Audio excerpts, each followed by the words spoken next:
நீலகிரி மாவட்டம் உதகையை சேர்ந்த சகோதரிகள் இருவருக்கு திருமணமான நிலையில் அருகருகே குடும்பத்தோடு வசித்து வருகிறார்கள். இந்த சகோதரிகளுக்கு 7 மற்றும் 8 வயதில் பெண் குழந்தைகள் இருக்கிறார்கள். சகோதரிகள் இருவரும் வேலைக்கு செல்வதால் தங்களது பிள்ளைகளை தாயிடம் ஒப்படைத்துவிட்டு வேலைக்கு செல்வதை வாடிக்கையாக வைத்திருந்துள்ளனர். இந்த நிலையில் அண்மையில் 2 சிறுமிகளும் கடும் வயிற்று வலியால் அவதிப்பட்டிருக்கிறார்கள். இதனால் 2 சிறுமிகளையும் அவரது பெற்றோர்கள் அருகில் உள்ள அரசு மருத்துவமனைக்கு அழைத்து சென்றிருக்கிறார்கள். அப்போது சிறுமிகளை பரிசோதித்த மருத்துவர் குழந்தைகள் இருவரும் பாலியல் துன்புறுத்தலுக்கு ஆளாகியுள்ளதாக பெற்றோர்களிடம் தெரிவித்தார். இதனை கேட்ட பெற்றோர்கள் அதிர்ச்சி அடைந்தனர்.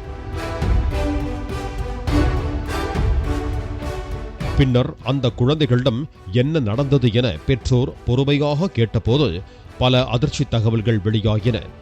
சிறுமிகள் விளையாடிக் கொண்டிருந்த போது திருமணமாகாத 35 வயதான நபர் ஒருவர் யாருக்கும் தெரியாமல் 2 சிறுமிகளையும் அங்குள்ள அறைக்கு அழைத்து சென்றதோடு அடிக்கடி பாலியல் ரீதியாக அத்துமீறியதாகவும் இதனை யாரிடமும் சொல்லக்கூடாது என அந்த நபர் மிரட்டி வந்ததாகவும் பாதிக்கப்பட்ட சிறுமிகள் தெரிவித்ததாக கூறப்படுகிறது.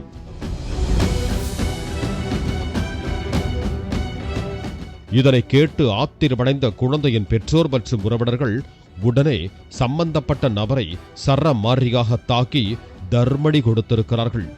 இதனால் காயமடைந்த அந்த நபர் மருத்துவமனையில் சிகிச்சைக்காக அனுமதிக்கப்பட்டுள்ளார்.